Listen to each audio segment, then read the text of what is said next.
dhewe-dhewe. Mula nampilake bintang-bintang Madangkara malam hari ini.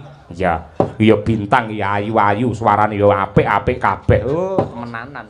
Bu Sukesi Rahayu. Iya, coba kaya ngapa? Men jumeneng luwih dhisik. Ya, cublak suweng. Yuk.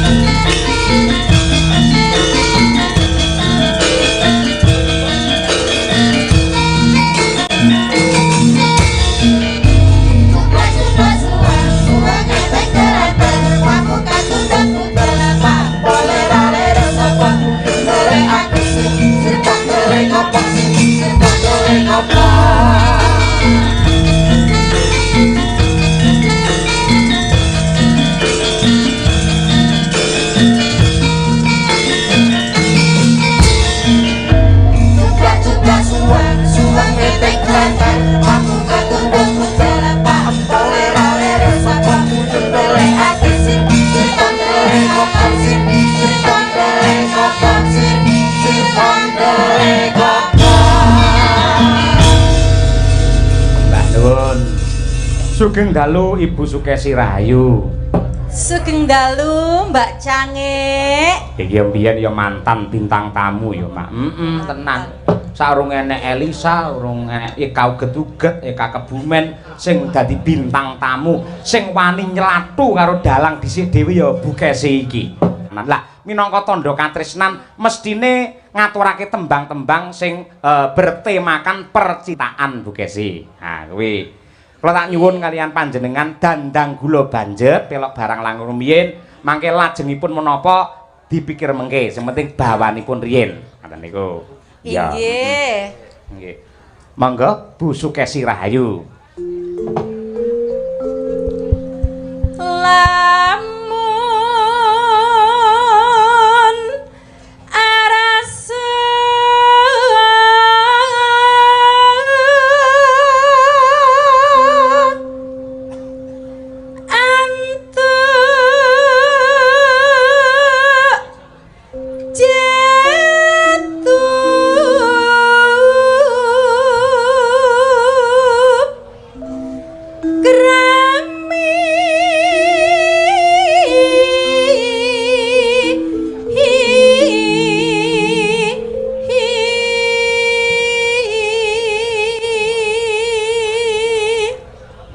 Nano Den Prayitno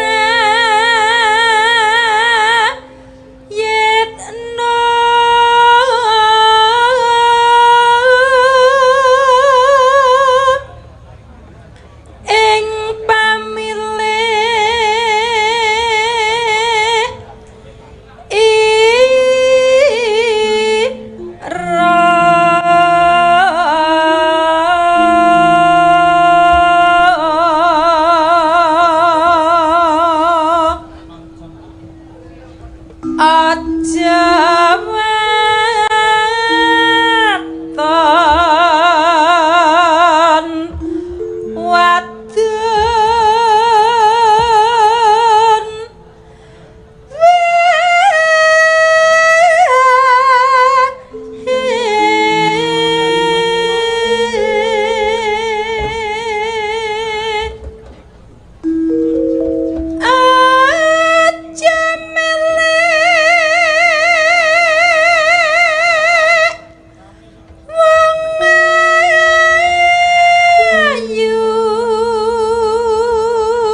aja milik wong ayu karo wong sugih ya Yung. Sebabe merga yen pedomane Rabi mung perkara ayu karo sugih kleru nduk.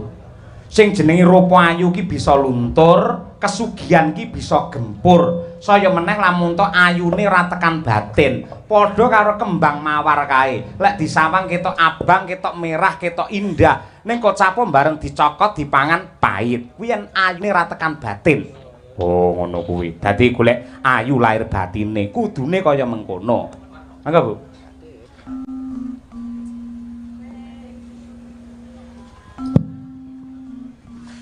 Ping telu pangkat derajat.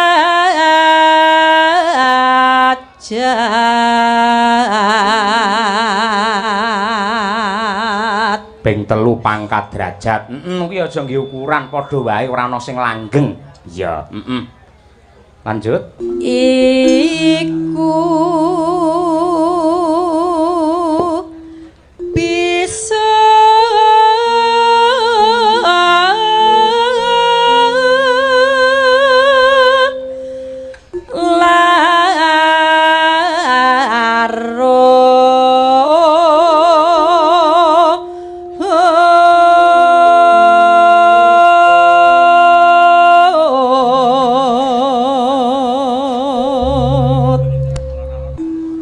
keneng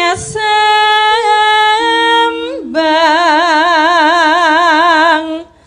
sarawungan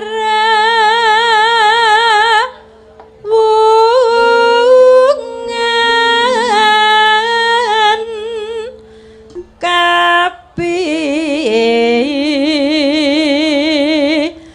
lot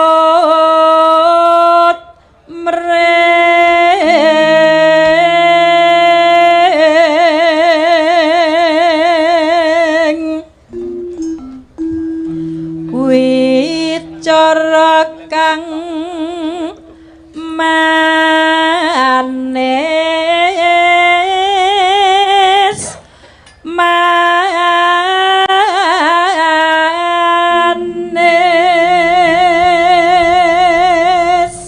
Noneno maramane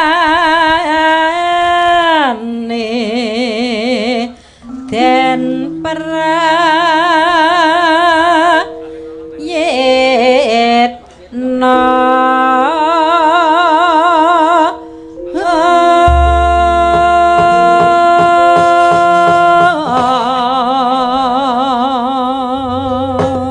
bajute apa, Mak? Sarung jagung wae, Nduk. Lan uga temanten kekalih kepareng akad nikah kuwi lak lambarane saling mencintai. Oh iya, mencintai yang benar adalah tidak hanya kita tidak menyakiti orang yang kita cintai, namun bagaimana keikhlasan kita menerima rasa sakit yang diberikan oleh orang yang kita cintai. Wah, ngono kuwi. Sarung jagung, monggo.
monggo sesarengan ya.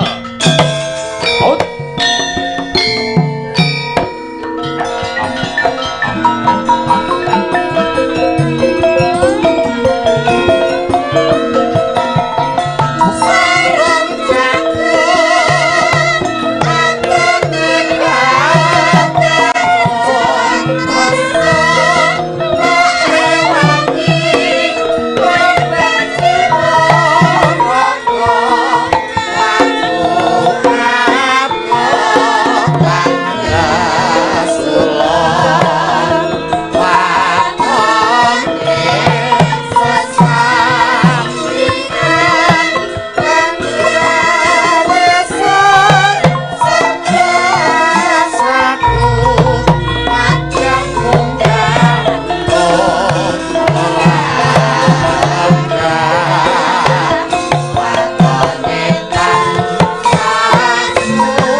Sembah nuwun.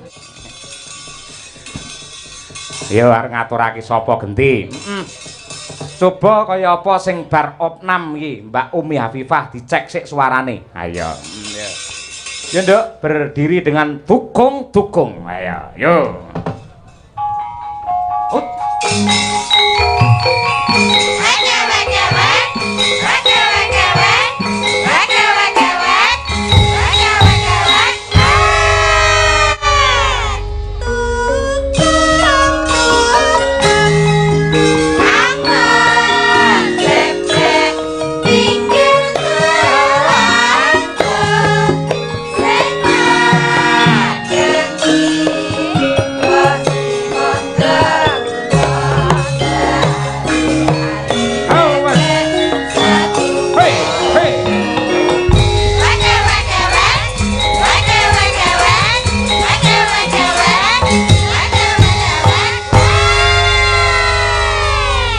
Alhamdulillah.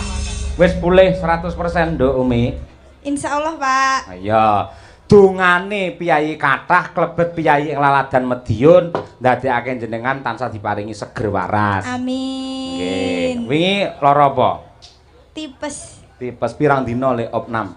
3 dinten. 3 dina. Nggih, Pak. Biasane lek ngene umume 7 dina lho Nduk lek tipes iki. Napa nggih, Pak? Iya, sampean mung 3 dina sangat luar biasa. Ngono elok tenan. Wis muga-muga sehat sak teruse. Mergo bapak-bapak ning kene mau lho kabeh padha nakokke ngono. Nggih, ngoten. Nakon Mbak Umi pripun tindak mboten? Oh, tindak niki mangke tindak tetepan. Nggih. Matur nuwun karo bapak-bapak sedaya sik. Ayo. Nggih, matur nuwun dumateng bapak-bapak, ibu-ibu sedaya Umi Mania. Waduh. Dimanapun Anda berada. Matur nuwun sampun paring donga kagem kula supados kula enggal sehat wal afiat. Oh, nggih. Mugi-mugi panjenengan sedaya diparingi sehat, paringi panjang umur, berkah sedayanipun pokoke Pak Bu. Amin. Ya, pokokipun, ayo pokokipun. Nggih, pokokipun. Heeh. Pelok nenem karyane Mbah Sukron. Ayo coba kaya apa? Nyidra asmara utawa ula tampar sak bawane Nduk Umi Hafifah. Ya, nggih. Nggih. Uga diaturake marang Bapak Hariwur karo Pak Purnomo sumrambahipun para kadang-kadang seniman ing Laladan Madiun, malah iki Mas Jamaluddin. Iya, iki pareng rawuh. Pareng rawuh. Wis. Terima kasih Mas kalian ramanipun sugeng pinarak ingkang kanthi prayogi. Ya Mas Gurit. Ngono. Nenu. Ayo. Mate seri angkleng darma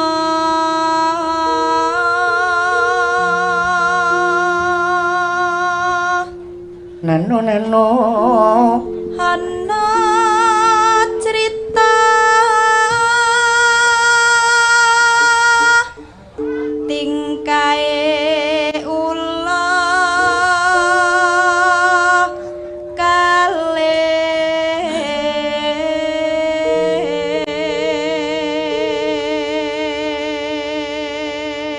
Ugi kula aturaken dhumateng para kadang-kadang ingkang kepareng monitor lumantar YouTube, para subscriber lan ugi para pecinta budaya wayang. Ya, saka SKCK sedulure iki Cahya Kuntadi, Sencaki Sutresna Cahya Kuntadi lan sing anyar iki ya Wicaksi Lover. Wah, ibu cah nom-nom sing seneng wayang. Biyen mung senenge lek pas limbukan tok, ning saiki rata-rata nonton wayang nganti sak tancep kayone. Elok. Jos. Nduk. Waduh. Hengkang samya jumburaya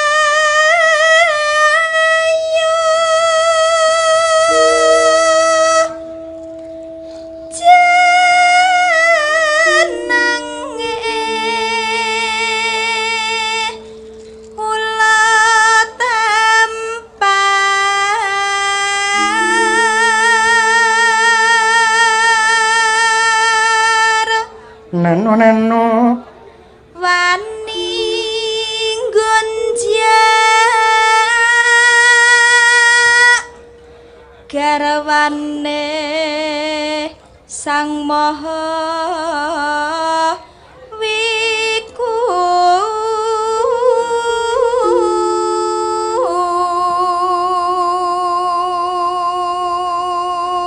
nenu hananggih kinaka raja